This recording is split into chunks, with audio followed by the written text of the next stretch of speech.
তাহলে তোমরা তো আজকে বাড়ি চলে আসছো তাই না? জি।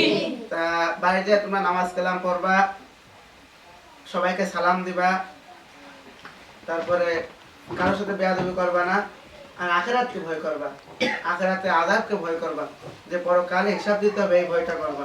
এই ভয়টা করে সমস্ত কার্যক্রম করবা। তা আব্বু আম্মুর সাথে ভালো ব্যবহার করবা, এলাকার লোকের সাথে ভালো ব্যবহার করবা, বিশেষ করে 5 ওয়াক্ত নামাজ পড়বা, নামাজের দিকে খেয়াল করবা, আর কারোর কাছে পেয়ারা আম টাম যা আছে কিছু চুরি করে খাবা না, আর সর্বদা সবার সাথে ভালো ব্যবহার করবা, খারাপ ব্যবহার করবা না, ঠিক আছে? আমার একটা প্রশ্ন ছিল, বলো। আপনি তো কিয়ামত নিয়ে আলোচনা করছেন, তা কিয়ামতের দিন হিসাব কেমন হবে? ও আখিরাতের দিন হিসাব কেমন হবে? আচ্ছা ঠিক আছে, আমি এটা তোমাদের বলছি। তোমাদের এই ভাই বলতেছে যে আখিরাতে হিসাব কেমন হবে, তা আমি এই হিসাবটা এই উত্তরটা আজকে দেবো না, আগামী 1 সপ্তাহ পরে দেবো। যেহেতু আজকে ছুটির সময় হয়ে গেছে, তোমাদের আমি ছুটি দিচ্ছি, তোমরা বাসায় চলে যাবে। বাসাতে আসার পরে আমি তোমাদেরকে এই প্রশ্ন উত্তর দেবো। হ্যাঁ ঠিক আছে, এবার দাঁড়াও, তোমাদের ছুটি দিচ্ছি এখন।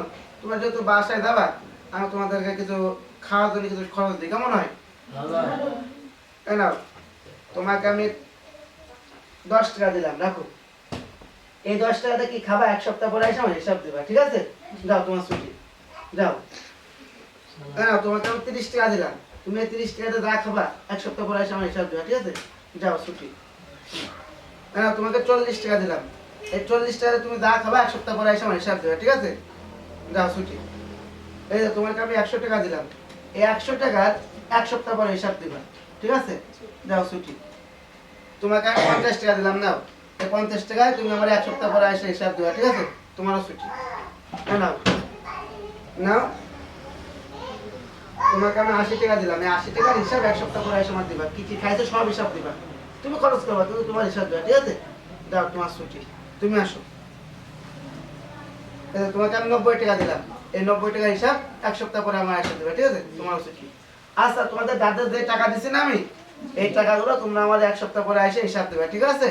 আজকে তোমাদের ছুটি, 1 সপ্তাহ পর তোমাদের হিসাব নেবো। যাও, আসসালামু আলাইকুম। যাও, দোয়া করো। আসসালামু আলাইকুম। তাহলে সবাই তো মেলা দিন পর বাসাতে আসবে, তাই না? তা বাসায় 1 সপ্তাহ কেমন কাটলো সবার? তোমাদের কি মনে আছে গত সপ্তাহে তোমরা প্রশ্ন করেছিলে যে আখিরাতে হিসাব কেমন হবে? ওই হিসাবটা তোমাদেরকে আমি আজকে দেবো, কেমন? তাহলে সকলেই আমার সাথে বাইরে যেতে হবে। চলো বাইরে যাই আমরা সবাই।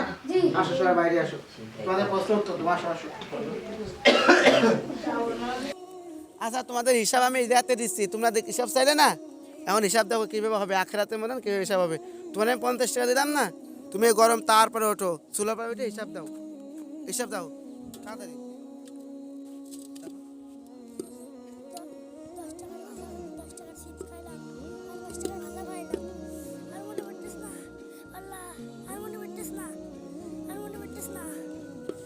তুমি হিসাব দিতে পারতেছো না, তাড়াতাড়ি দাও, পা ধো, দৌড় মারো, দৌড় মারো, দৌড় মারো, হিসাব দিতে পারতেছো না। তোমার আমি 60 টাকা দিলাম না, সে 60 টাকা হিসাব দাও। দুটো পুরি খেলাম আর আর একটা চকলেট খেলাম আর গাড়ি ভাড়া দিয়ে আর মনে হচ্ছে না। হুজুর মাফ করে দেন, হুজুর মাফ করে দেন। দাও, চলো তাড়াতাড়ি পা দাও, তাড়াতাড়ি দৌড় মারো, পা দাও। তোমার আমি 70 টাকা দিলাম না, 70 টাকার হিসাব দাও। আল্লাহ আল্লাহ, চটপটি খেলাম, গাড়ি ভাড়া দিলাম, হুজুর বিস্কুট খেলাম, মনে হচ্ছে না। হুজুর মাফ করে দেন, হুজুর মাফ করে দেন, পারবো না হুজুর। হিসাব দেওয়াই লাগবে, তোমার হিসাব দাও। হুজুর চটপটি গাড়ি ভাড়া দিলাম আর বিস্কুট খেলাম, হুজুর মনে করতেন না, মাফ করে দেন হুজুর। আচ্ছা দাও, তাড়াতাড়ি পা দাও। তোমার 80 টাকা দিলাম, 80 টাকা হিসাব দাও। মাফ করে দেন হুজুর, 50 80 টাকা 10 টাকা সিপ খেলাম, আল্লাহ 10 টাকার বিস্কুট খেলাম আর হুজুর আর হিসেব দিতে পারছি না। হুজুর মাফ দাও, করে দেন। তোমার পা দাও, পা দাও। তোমার কত দিলাম? 90 টাকা না 100 টাকা? 90 টাকা, 90 টাকা হিসাব দাও। 10 টাকা গাড়ি ভাড়া দিলাম হুজুর আর আর চটপটি খেলাম আর মনে হইতেছ না, মাফ করে দেন হুজুর।